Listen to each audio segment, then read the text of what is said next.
My pleasure to welcome back Ohio Governor Mike DeWine from the great Buckeye State. Good morning, Governor. How are you? How is Team DeWine? Everybody well? Everybody is well. It's a nice day in Southwest Ohio. Looks like we're going to get a little storm coming in here shortly, though. But all is well. Thank you. That is great. Now, Governor, you have been a state senator, a United States senator, an attorney general of the state, and now the governor. You understand the Constitution, how it works. I want to talk about federalism for the benefit of my audience and especially the Steelers fans out there. You've been on these phone calls with President Trump. Has President Trump been respectful of the governor's role? Yes. In fact, I was talking to the vice president last night about testing, and we've had I think it's a very good relationship. What the public doesn't see or hear generally is the conversations with the vice president and many times with the president, where it's just back and forth in regard to what we need. I mean, the vice president, does these calls like twice a week, and it's just Democrat, Republican, doesn't matter. It's just, what can we do to help? Everybody's kind of focused on what the challenges are. A week ago, the president held a conference call with the governors, the audio of which was leaked at least selectively. Did you think that was a contentious call, or was that the president urging the governors to action and the governors telling the president what was and was not happening in their states? Well, I thought it was a little, not just a little, but not good that call was leaked. These are supposed to be private calls, but it was, and I was on that call and listening to that call, and I was watching. I had the TV turned down, and I happened to have CNN on, and it looked like they were running what he was saying almost in real time. So it was, it was like, okay, this is kind of strange. So this is my basic question. Given our structural federalism, does the president respect that? Is he understanding his job? Because he's being accused of being an authoritarian, and Colin Powell said drifting from the Constitution. I don't see it. Do you? Well, no, and I think that, again, what people don't see is, sometimes they see a tweet that he's put up, or there's something that emerges. But if you look at the whole hour or half hour, or and I've been on a number of these calls, particularly the vice president, but some certainly with the president. There's a lot of give and take back and forth, and 95% of it is just on a practical basis of what needs to be done. Now, does it sometimes flare up? Yeah, it sometimes flares up. But if you look at the totality of it, which is what I would talk about, I guess, the totality of it is of people trying to, solve problems. The federal government has given guidance. They have given help. But, I know the president several different times has, said what he thought the state should do. But if you really kind of drill down on it, in the end, pretty much the states have done what, the governors have done what they felt they needed to do. And Governor, this is the point I'm getting to. I've been arguing with my friends. You've been a state senator, that means a state legislator, a state attorney general, a United States senator, and a governor. You know the Constitution backwards and forwards. Does Donald Trump honor the Constitution? I think he understands federalism, absolutely. And if you go back the last few months, again, we've had some rhetoric, and where the president said states should do this, states should do that. But if you look at what the White House has done, they really have not, by and large, they have not tried to, legally preempt the states. The states are basically running this effort. As it should be, right? That's how it has to be.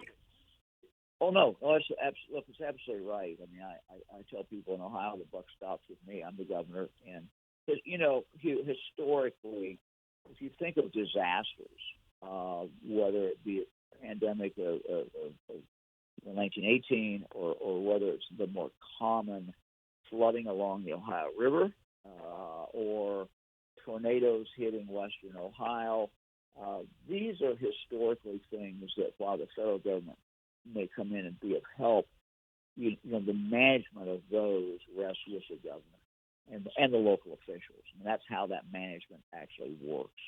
And And I so can't. this is not unusual. My point is this is consistent how we're handling this, with the states handling it, the governor's handling it, the mayor's handling it. It is consistent with what we've done throughout our history.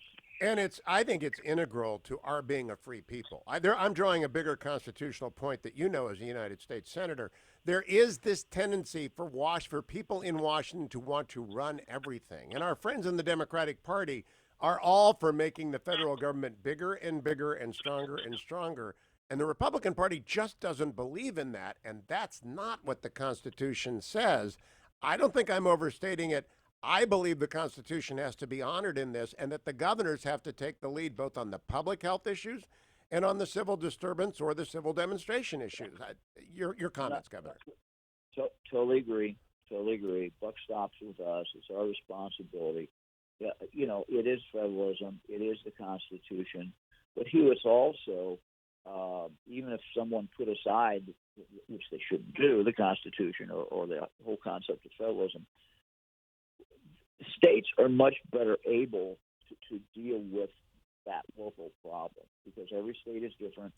I mean, we have seen this with the coronavirus. We're all at different, stages of this virus. And we talk a lot among governors, and that's one of the great things is that you can talk. I was on the phone, as I said, with Midwest governors last night, and most of Democrats, a couple of Republicans, and we just went at the problem. And what are you doing? How are you handling this? So the federalist system, the federalism, that as you say, we honor the Constitution, is the most practical. Is the best way to handle these problems. Now, Governor, I want to turn to Ohio. You can take the boy out of Ohio, but you can't take Ohio out of the boy. And I've been thinking about the coronavirus summer that's in front of us. And it is a feature of Ohio, and I'm sure some other states, but it is a very deeply embedded feature of Ohio that the Catholic parishes of Ohio have their festivals. And indeed, they depend economically. I think of the Mount Carmel Festival in Niles, Ohio, for example. Will these festivals be able to happen? And if people in America have no idea what I'm talking about, it's too bad for them because they don't get the kielbasa. But do you think we're going to have a normal summer in Ohio? Yeah, I think it's going to be a lot more normal than we may have thought. But whether these parish festivals are going to take place here, I don't know yet. I mean, but you're absolutely right. I mean, you go to Cincinnati, for example, and it's one parish festival after another.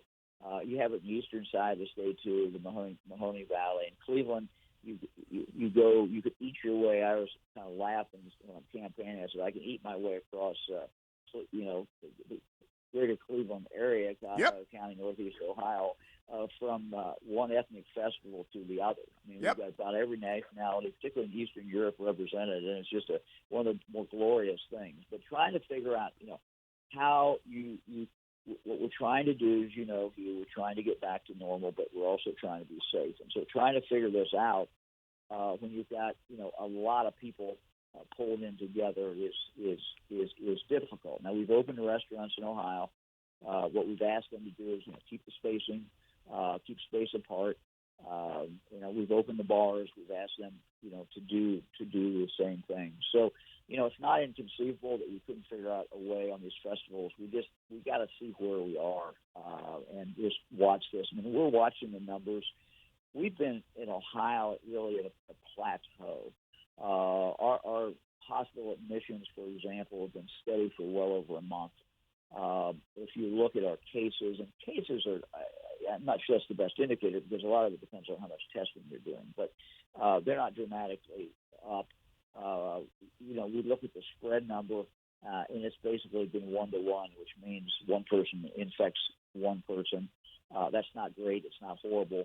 I would like to see it get lower, but it's better than it was, a while ago when one person on average was infecting about 2.5 people. So these are things that we deal with. We opened Ohio, and I think you and I talked about this right before we did it, but we opened Ohio with kind of best practices. And so the manufacturers, we got the manufacturers and business people together and said, hey, come up with the best practices. We'll put you in a room with the health department people.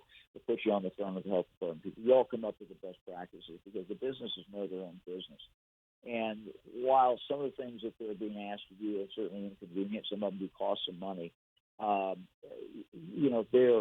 ways that these businesses can open and have opened where they have the opportunity to get back in, maybe not exactly how they would have wanted to do it, but they're back open and trying to make it, and we're trying to stay safe. So we're balancing a lot out here in Ohio.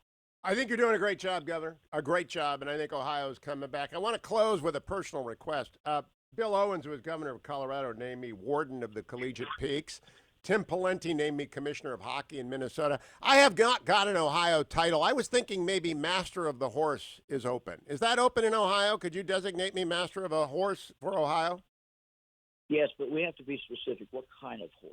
No, in Rome, it was just master of the horse. I mean, it's a great title. Well, yep. Okay, we can do that. All right, so I'll look for a proclamation because they take over when the governor leaves the state. John Houston might not like this, but as master of the horse, I will keep him in my counsels. I'll tell him that. I'm sure that'll make him feel good. Governor Mike DeWine, always a pleasure. Thank you, my friend. Be well. Now I've